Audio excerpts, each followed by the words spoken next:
लड़के हो तो तुम्हारे लुक्स को इम्प्रूव करने के लिए जो चीज़ बहुत ज़्यादा मैटर करती है वो है तुम्हारे हेयर्स।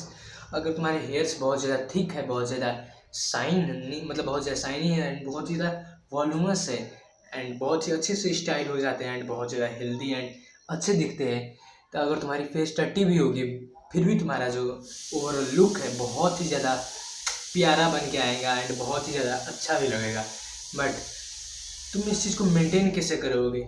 मतलब तुम्हारे जो हेयर्स है वो बहुत ज़्यादा वॉल्यूमस कैसे रहेंगे, वो थिक कैसे होंगे, वो शाइन कैसे करेंगे, वो हेयर फॉल से कैसे बचेंगे, वो बहुत ज़्यादा सुंदर कैसे लगेंगे? अगर तुम इन वीडियो में बताए कि 5 स्टेप्स को फॉलो कर लेते हो तो तुम्हारे पास जितने भी तुम्हारे हेयर की प्रॉब्लम है वो सारे फिक्स हो जाएंगे।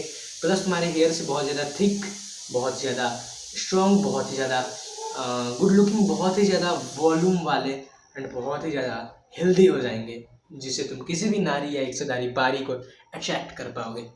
तो जो पहला चीज़ है हमारा वो है कि तुम शैम्पू लगाना छोड़ दो, खास करके विंटर सीजन में छोड़ ही दो, डायरेक्ट क्विट कर दो। अब तुम कहोगे भाई मैं अगर शैम्पू लगाना छोड़ दूँ तो मैं लगाओ क्या अपने सर पे? बेस्ट चीज़ बता रहा हूँ, ये देखो, इसको रीठा पाउडर कहते हैं, ठीक है? रीठा पाउडर, रीठा पाउडर से तुम अपना क्या करो, हेयर को धोना स्टार्ट कर दो। जितने वीक में 1 से 2 बार या 1 से 3 बार भी धो सकते हो रीठा पाउडर से। एंड अगर हो सके तो उसमें तुम सिकाकाई पाउडर एंड कोई भी एक ऑयल एंड कोई भी थोड़ा बहुत एलोवेरा जेल, ये सारी चीज़ें मिला लेना। अब होगा क्या, पहली बात डिस्क्लेमर दे देना चाहता हूँ कि मैं कोई भी ब्रांड का प्रमोशन यहाँ पे नहीं कर रहा। तुम्हारा जिस ब्रांड का भी इंग्रेडिएंट्स यूज करने का मन है तुम कर सकते हो, ठीक है? आगे बढ़ते हैं। तुम पहले रीठा जो पाउडर है बहुत ही ज़्यादा पावरफुल क्लेंजर होता है। रीठा बहुत ही पावरफुल क्लेंजर है तुम्हारे हेयर के लिए। तुम्हारे हेयर का जितना भी डर्ट है सबको क्लीन कर देगा। बट इसका एक ही साइड इफेक्ट है कि तुम्हारे हेयर को थोड़ा बहुत ड्राई कर देता है, बट उन घटिया शैम्पू से कम ही ज़्यादा, मतलब कम ही ड्राई करता है। बट जब तुम इसके साथ में सिकाकाई एंड एलोवेरा जेल जो बहुत ज़्यादा मॉइस्चराइजिंग होता है एंड ये ऑयल जो खुद तुम्हारे हेयर में सीरम जैसा काम करेगा, ये जब तुम साथ में मिक्स कर दोगे तो ये जो है बहुत ज़्यादा माइल्ड एंड पावरफुल क्लिंजर हो जाता है, बहुत ही ज़्यादा अच्छा हो जाता है तुम्हारे हेयर्स के लिए। तुमने देखा होगा कि तुम कमर्शियल शैम्पू सब यूज करते होगे, शैम्पू यूज करते के साथ में कुछ दिन में तुम्हारे जो हेयर बहुत ज़्यादा पतले, बहुत ज़्यादा वीक, बहुत ही ज़्यादा टूटने वाले एंड बहुत ही ज़्यादा लो वॉल्यूम वाले एंड जो जल्दी स्टाइल नहीं होते, बस फ्लैट चंपू से हो जाते होगे। बट तुम जैसे ही इस चीज़ को यूज करना स्टार्ट करोगे जिसमें होगा रीठा 1 चम्मच, सिकाकाई आधा चम्मच एंड जो ये एलोवेरा जेल है चुटकी भर एंड ये जो ऑयल है 1-2 बूंद, जब तुम इसको पानी में मिक्स करके लगाना स्टार्ट करोगे, अपने स्कैल्प में अच्छे से रगड़ोगे, तुम्हारी जो हेयर की क्वालिटी है वो हर एक हफ्ते बहुत ही ज़्यादा स्पीड, बहुत ही ज़्यादा तगड़े स्पीड से बढ़ेगी एंड तुम्हारी जो हेयर बहुत ही ज़्यादा सुंदर एंड बहुत ज़्यादा वॉल्यूमस नज़र आने वाली है, बहुत ज़्यादा अच्छी हो तुम्हारे हेयर पे, लोग तुम्हें कॉम्प्लीमेंट करेंगे।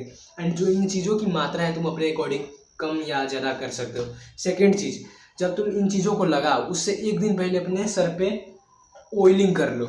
ये एक ऑयल है, इसको थोड़ा सा गर्म कर लो अपने हेयर के हिसाब से जितना तुम्हारे हेयर में सूट करे एंड थोड़ा बहुत अपने सर पे तुम ऑयलिंग कर सकते हो नहीं, तुम्हें करना ही चाहिए।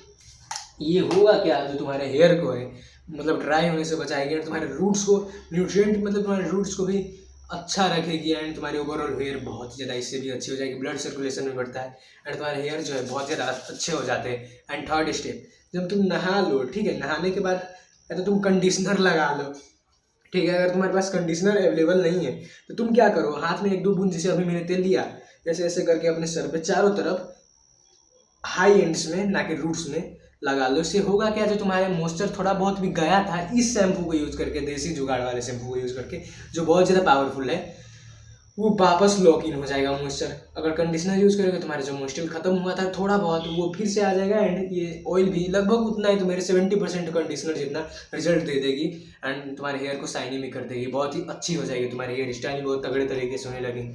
एंड जो अपना अगला चीज़ है वो है भाई, ऑयलिंग मैंने बता दिया, न्यूट्रिएंट्स। देखो, तुम्हारा डाइट तुम्हारे हेयर को बहुत ही ज़्यादा अच्छे से डिसाइड करता है। ये जो तुम्हारे बाल दिख रहे हैं, ये जितने भी मेरे ये जो इतने वॉल्यूम वाले बाल हैं, इन शैम्पू के चलते हुए हैं। एंड अगले चीज़, ये जो इतने थिक थिक से बाल है ये कैसे है मेरे, देखो, इसके लिए तुम्हें कोई भी जादुई नुस्खा नहीं होता कि तुम जीरा में लेमन का थोड़ा सा जूस निकाल के पियोगे, अपने दाएं आँख में लगाओगे, तुम्हारा हेयर ठीक नहीं है, ऐसा कुछ बात नहीं। तुम्हारे जो हेयर्स वो प्रोटीन से बने हैं, ये बात तुम्हें पता हो गया।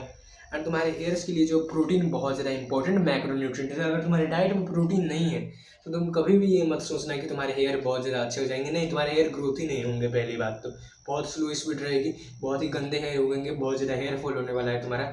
तो सबसे पहले अपने डाइट में प्रोटीन को इंक्लूड करो। Second cheese zinc and vitamin D, ये दोनों चीज़ तुम्हारे हेयर की क्वालिटी को बहुत ही ज़्यादा अच्छे से डिसाइड करते हैं। विटामिन डी तुम्हारे शरीर में चाहिए ही चाहिए। जिंक तुम्हारे हेयर को, भाई तुम्हारे हेयर को सपोर्ट करने के लिए दोनों की इंग्रेडिएंट है ये दोनों भी। इन चीज़ों को भी अपने डाइट में इंक्लूड करो। तुम्हें मिलेंगे कहाँ से? तुम्हें जिंक चाहिए, कोई भी सीड्स नट्स वगैरह खाओ। तुम्हें प्रोटीन चाहिए, चिकन एग्स, वेजिटेरियन हो, दूध दही, ये सारी चीज़ें ले लो दिन भर। एंड अगर तुम विटामिन डी चाहिए, मैं कहूँगा सन में रहो, मस्त धूप में 15-20 मिनट डेली के पीठ में धूप पड़ने दो और फेस में सनस्क्रीन लगा के जाओ। एंड ये चीज़ करने के बाद तुम्हें चाहिए हेल्दी फैट्स। हेल्दी फैट्स कहाँ से मिलेंगे? Again nuts and seeds and curd and dairy products is the best source. ये तुम्हारे हेयर के लिए बहुत ज़्यादा इंपॉर्टेंट न्यूट्रिएंट है। इनके बिना तुम्हारा हेयर्स कभी भी, वो जो तुम देखते हो ना एस्थेटिक से होते हैं, बहुत ज़्यादा वॉल्यूम वाले, बहुत ही सुंदर, बहुत ही ज़्यादा अट्रैक्टिव दिख रहे होते, तुम्हारे हेयर कभी भी वैसे नहीं होंगे। एंड जो लास्ट चीज़ है वो है, अगर तुम्हारे हेयर में कुछ भी उल्टा सीधा हुआ है तो तुम उसके अकॉर्डिंग एक सीरम यूज़ कर सकते हो। लाइक तुम्हारा हेयर बहुत ज़्यादा झड़ रहा है, मतलब तुम मेल पैटर्न मानो, तुम्हें मेल पैटर्न बोलनेस हो रहा है, तो तुम मिनोक्सिडिल ये सारी चीज़ें यूज कर सकते हो अपने डर्मेटोलॉजिस्ट को कंसल्ट करके, ना कि मेरे जैसे यूट्यूबर से, मेरे जैसे इन्फ्लुएंसर से कंसल्ट मत करो। कोई भी डर्मेटोलॉजिस्ट के पास जाओ, अपने हेयर के हिसाब से कोई भी अच्छा सीरम ले लो। तुम्हारे हेयर में बहुत ज़्यादा सिग्निफिकेंट चेंजेस लाएंगे कुछ महीनों के अंदर में, एंड तुम्हारे हेयर्स बहुत ज़्यादा तगड़े हो जाएंगे इन 5 पॉइंट को फॉलो करने के बाद। जैसे कि दूसरों लोगों के जो हेयर्स है वो विंटर में झड़ते हैं, ड्राई हो जाते हैं, फ्रीजी हो जाते हैं, डल हो जाते हैं, लो वॉल्यूम वाले हो जाते हैं एंड झड़ने लगते हैं। वहाँ लोगों को गंजपन की समस्या है। तुम एक ऐसे बंदे होगे जो यहाँ तक बाल रख रहा है, जो बहुत ज़्यादा एस्थेटिक लग रहा है, जिसके बहुत ज़्यादा घने एंड हाई वॉल्यूम्स एंड सुंदर से, शाइनी से, चमकीले से, एस्थेटिक से, बहुत ही हैंडसम से बाल है। तब तक के लिए स्टे हार्ड।